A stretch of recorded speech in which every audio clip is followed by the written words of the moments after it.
time to dive into Warner Bros. Games, because when the CEO, which is David Zaslav, comes out and admits that they are substantially underperforming when it comes to Warner Bros. Games, it's time to have a look in the mirror and try to find out why in the world is this happening. So as far as Warner Bros. Games, the recent developments is targeting, interestingly enough, the most popular game sales-wise as far as the year of 2023, where Hogwarts Legacy became the best-selling game of that particular year of 2023. Call of Duty usually runs that title as far as the best-selling game year after year after year, but surprisingly, for the year of 2023, Hogwarts Legacy took that title and dethroned Call of Duty for that specific year. Now, why in the world would Warner Bros. Look at that and then say, you know what, the DLC we planned for that game, along with the definitive edition, let's just cancel it? As recent reports have said that, well, via Bloomberg, suggested that the expansion was set to introduce new storylines and content, but was scrapped due to concerns that it didn't offer enough substance to justify its intended price. Now, I don't know about y'all, but at some point, you have to realize, what do you mean it doesn't justify its intended price? Couldn't it just be free? I mean, it's not like Hogwarts Legacy wasn't a best-selling game that y'all put out in quite some time. Why not reward that fan base with free content, right? Because financially speaking, if Hogwarts Legacy is outperforming all these other titles that we're about to get into, and that fan base has positive reviews of that game across the board, why would you then turn around and say, you know what, all the support that y'all gave us, making us the best, well, giving us the title of having the best-selling game of 2023, we're going to stop DLC for that game. And not only are we going to do that, we're going to just discredit all the ginormous success that y'all gave our game, as far as y'all gave specifically the Warner Bros. Gaming division. So a lot of these things that we're about to get into is really highlighting how those type of moves, as far as specifically Hogwarts Legacy, is being treated, even though it was the best-selling game of 2023. When I get into these other games that were not as successful, you will wonder why they treated Hogwarts Legacy's fan base the way that they did.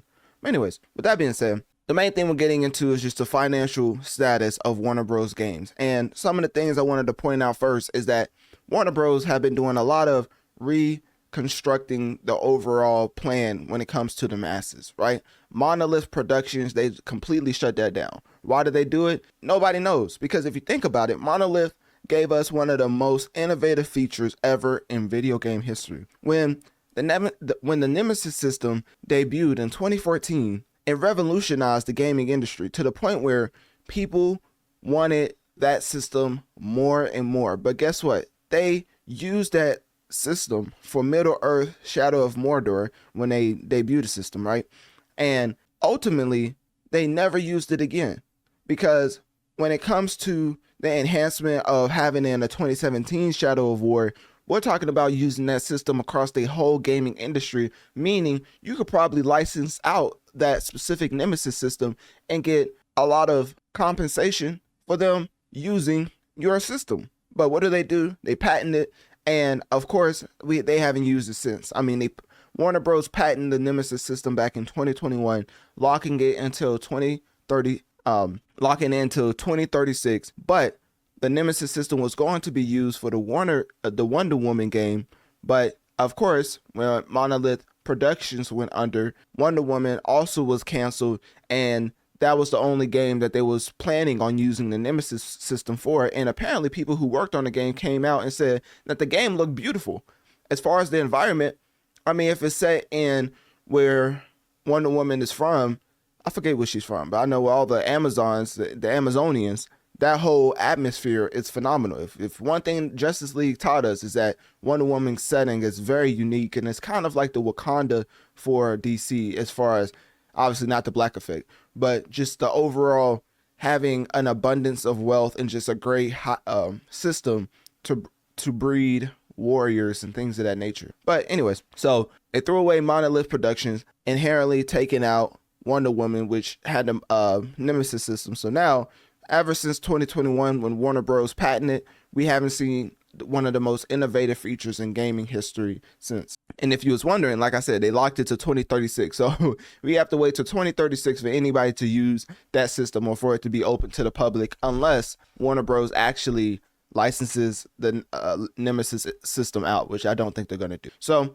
other things that was canceled: Player First Games and Warner Bros. San Diego was also closed, and they wanted to focus on Mortal Kombat, Harry Potter, Game of Thrones, and Batman/DC games. So now Warner Games, the Warner Games division is specifically focusing on those IPs, but the recent news shows that even with the most recent IPs, with Hogwarts Legacy doing well, substantially well financially, they still cut off DLC and expansions for what? Because it didn't match up to the intended price. Well, maybe you should lower the prices or reward their fan base by giving it out for free, because one thing is for certain: whenever you have a fan base that supports you to the point where they make you towards the top, and not even the top, number one, some would say you have to showcase trust.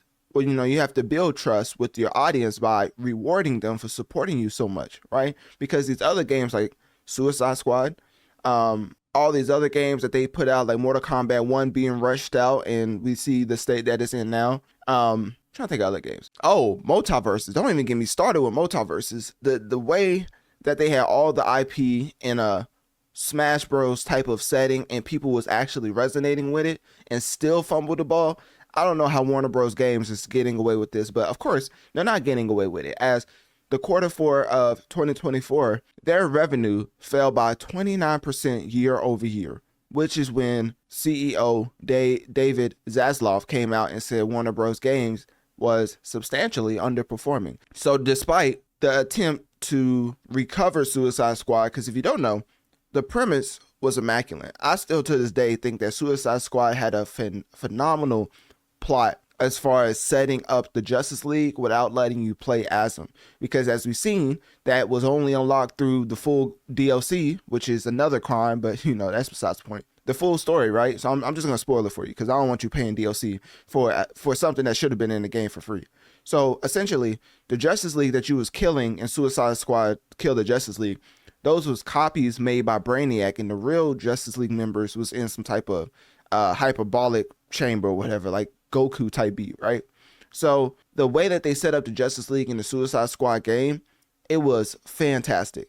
But then the live service aspect came in. So it's almost like Warner Bros. Looks at anything that is deemed high quality and they say, you know what?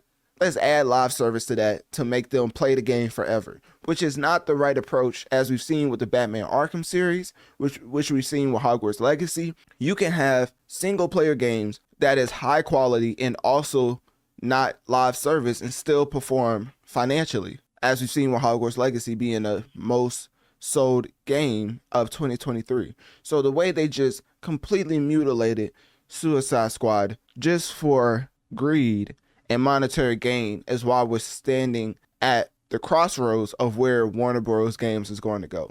So anyways, when it comes to acquiring IPs, right, or acquiring developers, Warner Bros. Acquired developer Player First Games in July 2024. Seems very nice of Warner Bros. To give a bag to a development studio to let them make games, right? Well, 7 months later, they shut the studio down completely. I can't make this up, resulting in $100 million in losses for Warner Bros. Who in the world is making these decisions? Because it just makes no sense. Why acquire somebody and only give them 7 months before you shut them down if it's going to cost you an estimate of $100 million in losses? This doesn't make sense to me. So anyways, another thing, when they went at Rocksteady's, right? Because when they went at Rocksteady to uplift the Warner Bros. Game division, because of them making the Batman Arkham series, they had them make Suicide Squad, right? But they basically overhauled the overall mechanics because they wanted it to be a live service, meaning that it ended up falling to the wayside because of the repetitive gameplay and content, because of them shifting Rocksteady's focus from an actual quality single player game to a live service, right? And that ended up being a $200 million loss and contributed to overall Warner Bros. Financial downturn. So these are just some of the things I wanted to point out, as whenever you're talking about Warner Bros. And their status in general, I think they'll be fine, because as long as you have Superman, as long as you have Batman, seemingly, if you have any creative people on your team, you can make something out of a Superman or Batman video game, right? So this whole notion that Warner Bros. Is going under because they don't have the superpower, the star power to make a hit game. If one thing that Multiverses showed us is that they have more than enough to have a phenomenal game that stands the test of time. And it doesn't have to be a live service. Y'all had a live service that was successful with Multiverses, but that completely fell through. What needs to happen for Warner Bros. To be successful, in my opinion, because I don't like giving critique without actual solutions. One, I would have completely gave the Hogwarts Legacy fan base whatever they wanted because of them making the game the highest selling, right? Whatever they was asking for, I would have gave it to them either 6 months after the initial release or a year after. But since we're past that time, currently, now let me give my solution for something that they should have did in the past and how I think they could have not faced this obstacle that they're at now. So basically, currently, I feel like Batman needs to be the overall foundation of the Justice League and make it a Batman type of story, but then you have side characters come in like Superman, Wonder Woman, Flash, things of that nature. I think that game would do phenomenal. And don't let it be a live service, because obviously y'all don't know how to do live services, so don't even attempt it, because if you're gonna do live service, then you have to put so much resources into it, to the point where now if it ends up going under, you gotta have $200 to $100 million losses like you had with Suicide Squad. So make it a single player game, Batman with side characters coming in like Superman, Wonder Woman. One of the main things I would say to look at is the Batman Husk series. I think that's what it is. It's one of my favorite series with Batman and Superman. Let me see, Batman Husk comic. I said Husk. It's Hush. The Batman Hush comic, where I'm not going to give the premise, but essentially you can have a Batman-centric video game, but have the Justice League members come in and out of that story, and maybe make them playable certain characters like Superman and Wonder Woman at certain parts. Because of course, open world Superman game just wouldn't make sense. Like who's going to take out Superman, right? So that's why I think having him sparingly throughout the game would be fantastic. Kind of like how the Hulk was used in Avengers Age of Ultron. So anyways, that's enough of me giving solutions. Back to me letting them know how they messed up. In February, right, of this year, Warner Bros. Shut down 3 studios and canceled the long-awaited Wonder Woman game, right? It's because of poor financial performances from the game division, but more specifically, the Suicide Squad killed the Justice League. Like I keep saying, instead of killing the Justice League, they almost messed around and killed the entire Warner Bros. Gaming division. How is that possible? So, with that being said, now, Warner Bros. Does have access to a lot of popular IPs, such as Harry Potter, such as DC, Mortal Kombat, Game of Thrones. If they're looking at Marvel rivals and they're wanting to replicate that formula, that's going to take some time, because I ain't going to lie. Marvel Rivals must have been in development for quite some time, because I've never seen a more polished game come out and just be a hit like that. It was really no bugs or glitches or optimization issues when Marvel Rivals came out the gate. Now, as far as Multiverses, you could say that it had the same type of launch, but the only thing is people started to figure out this is very bare bones. Whereas with Marvel Rivals, you had a training mode. You had you could watch film in Marvel Rivals, replay certain matches, things of that nature. You could have whole breakdowns of frame data and go on their website to see who can hit the hardest with this specific move, and it was very detailed. You can see it was a lot more fleshed out than what Multiverses is, and gamers can always tell. Y'all try to pull one over on gamers, but guess what? We can always tell when developers actually care about their product by the attention to detail. So anyways, I don't want to beat a dead horse. y'all already understand how y'all messed up if if you made it through this entire segment, because I know it's kind of hard if you do work at Warner Bros. To listen to somebody tell you all the ways you mess up. But that's why I try to give a solution and just go with your bread and butter as far as Rocksteady Batman, and have that be like a Hush type storyline where we can bring in other characters from the Justice League, right? Because a Superman game, nobody's gonna be able to beat Superman. That's why I've never really I never really was influenced by super overpowered superheroes, because what's the point?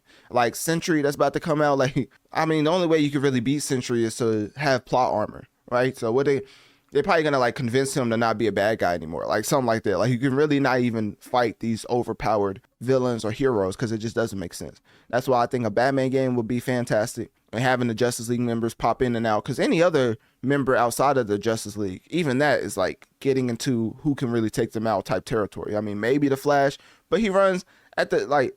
What is he faster than speed? Like, I don't know. He's like, he breaks the time barrier with his speed. That's very OP. I don't even know. This man can go back in time because of how fast he is. I'm like, what? Who's gonna be the local thug on the street that takes out the Flash, right? So that's why I think Batman is the best choice. There was rumors, which shameless plug, I did cover Batman Beyond. If you type in Batman Beyond Analytic Dreamz with a Z, you will see my coverage of that. But there's rumors that it's going to be a Batman Beyond game that comes out. But hey, only time will tell. But I gave my solution, and I let y'all know why people are looking at Warner Bros. The way that they are, because they're cutting these development studios left and right after signing them the year of, right? So with that being said, that's basically it. That is the status of Warner Bros. Games, and ultimately $300 million, an estimate, right? So it could be higher or it could be lower, right? An estimated $300 million in total losses from the failure of Warner Bros. Games. So with that being said, click my link tree in my bio. Let me know one of my social medias. What do you think that Warner Bros. Games should do? What do you think is the ultimate reason that they fell off as far as financially, and what is your solution for how they could bounce back from the finances lost from the Suicide Squad and Multiverse's failure?